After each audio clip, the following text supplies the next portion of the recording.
दोस्तों, बिजनेस शुरू करते समय सब लोग ये 5 बड़ी गलतियां करते हैं। बहुत से लोग बिजनेस तो शुरू कर देते हैं, लेकिन कुछ छोटी गलतियों की वजह से बहुत जल्दी हार मान लेते हैं। अगर आप भी बिजनेस शुरू करना चाहते हैं तो दोस्तों इन 5 गलतियों से बचें। पहली चीज, बिना किसी प्लान के किसी बिजनेस को स्टार्ट करना। अगर आप साड़ी का व्यापार कर रहे हैं तो पहले दोस्तों इसकी प्लानिंग कीजिए। आप कितना बजट इन्वेस्ट कर सकते हैं, क्या आपके पास लोकेशन रहने वाली है, कौन से एरिया में आपको दुकान करनी है, कितना आपको इसमें फर्नीचर के अंदर खर्च करना है, आपका वहाँ का मार्केटिंग कैसा है, क्या क्या रेंज की आइटमें वहाँ चलती है। थोड़ा सा वहाँ की मार्केट का महीना 20 दिन सर्वे कीजिए। आपको सूरत कैसे आना है, कैसे परचेजिंग करनी है, ये सब चीजों की एक आपके पास रोड मैप या प्लानिंग होनी चाहिए। दूसरी गलती, जल्दी पैसा कमाने की उम्मीद करना। जैसे फॉर एग्जांपल, आपने व्यापार स्टार्ट किया, 1-2 लाख रुपए इन्वेस्ट किया, आपने काम चालू कर दिया, लेकिन आपको ये पता नहीं है कौन सी आइटम पे कितना मार्जिन रखना चाहिए, किस मार्जिन पे इसको सेल करना चाहिए। अब आप मार्जिन ही ऐसा रख देते हो कि कोई भी कस्टमर आपकी दुकान पे आए और सीधा रेट देख के भड़क के निकल जाए। तो दोस्तों, व्यापार के अंदर थोड़ा संयम रखना पड़ता है। पहले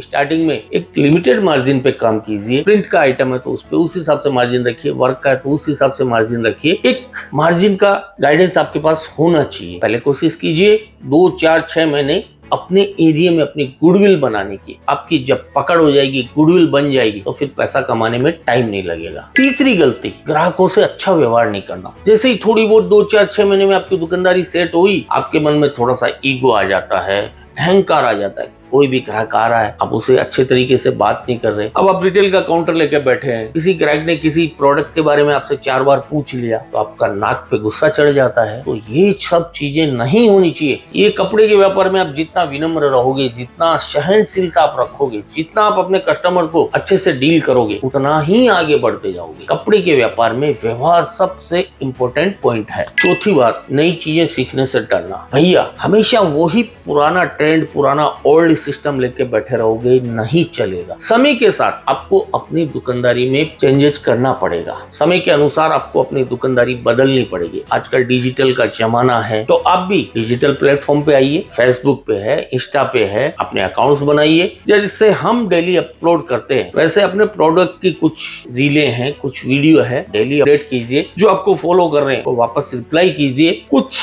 नए सिस्टम अपनी दुकानदारी में सेट कीजिए और अभी ट्रेंड में क्या चल रहा है, ट्रेंडेबल चीजें रखिए। क्यों कि अगर आप अपनी दुकानदारी में चेंजेस नहीं करोगे, वही पुराने घिसे पिटे रूल्स से आप दुकानदारी करते रहोगे, तो भैया समय के साथ एक दिन आप पीछे रह जाओगे। तो इसलिए समय के अनुसार आपकी दुकानदारी में चेंजेस, बदलाव लाने बहुत जरूरी है। 5वीं गलती, अपनी असफलता के बाद हार मान लेना। कोई भी व्यापार करने बैठो दोस्तों, व्यापार एक ऐसी चीज है, एक ऐसा पौधा है कि इसको आप लगाओगे 2 महीने, 4 महीने, 6 महीने, इसको सींचना पड़ेगा, तब जाके ये फल देना चालू करेगा। आपने सोचा कि बस आज ही पेड़ लगाया, आज ही फल खा लिए, व्यापार में कभी नहीं होता। पेशेंस आपको रखना पड़ेगा। छोटे मोटे अप डाउन आते हैं, नफा नुकसान भी होता है, और आप छोटे मोटे अप डाउन से, छोटे मोटे असफलता से पीछे हट जाते हैं, अपने कदम पीछे खींच लेते हैं। ये आपकी सबसे बड़ी गलती है।